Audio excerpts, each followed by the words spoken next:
శ్రీధర్ అన్న నువ్వంటే నాకు చాలా అభిమానం. నన్ను పగబట్టకన్నా, ఎందుకంటే నా నియోజకవర్గం బంగారం అసుంటి దేశంలోనే నంబర్ 1 అసుంటి మేడ్చల్ నియోజకవర్గం. దాన్ని తుకుడలు అచలం కుతలం చేసేది. దాన్ని ఇప్పుడు దాన్ని 61 గ్రామాలు ఉంటే 3 మున్సిపాలిటీ కార్పొరేషన్లు ఉండే 7 మున్సిపాలిటీ ఉండే దాన్ని తీసుకుపోయి మొత్తం జిహెచ్ఎంసీ చేసిరు. ఇప్పుడు 16 వార్డులు చేసిరు. దాన్ని ఒక మోరీలు లేవు, రోడ్లు లేవు, డ్రైనేజీలు లేవు, కరెంట్ స్తంభాలు లేవు, ఏమీ లేదు. ఇంకా మారుమూలు గ్రామాలే ఉన్నాయి, పెంకిటిల్లే ఉన్నాయి. దాన్ని తీసుకుపోయి జిహెచ్ఎంసీలో కలిపారు.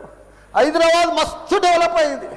కానీ నా జిహెచ్ఎంసీలో దాంట్లో కలిపినప్పుడు దయచేసి స్పెషల్ కేటగిరీ కింద జిహెచ్ఎంసీ చెత్తంతా ఆడికే వస్తుంది. దాన్ని ఒకటి క్లీన్ చేసి మీకు దండం పెడతా.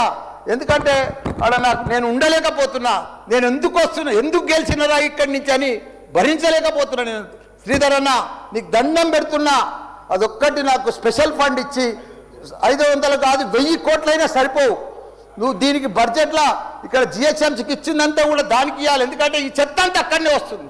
అక్కడ కూడా ప్రజలన్నా, పేద ప్రజలన్నా, డెవలప్ లేదన్నా, మోరీలు లేవన్నా, రోడ్లు లేవన్నా, లైట్లు లేవన్నా, చచ్చిపోతున్నారన్నా, రోజు ఒకరు చచ్చిపోతున్నారన్నా, హాస్పిటల్ బారిన పడుతున్నారన్నా ప్రజలంతా. నేను చూడలేకపోతున్నా, నేను భరించలేకపోతున్నాను. నీకు దండం పెడతా.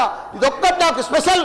ఒక్కసారి మీరు ఇన్స్పెక్షన్ చేసి అక్కడ రావాలని కూడా కోరుతున్నా. మీరు ఈ నడుమ ఇనాగ్రేషన్ కూడా వస్తలేరన్నా. ఆ మహేందర్ రెడ్డిని పంపిస్తురన్నా. మీరు కావాలనే వస్తురన్నా, కుట్ర పంతురన్నా, నా మీద కుట్ర పంతురన్నా.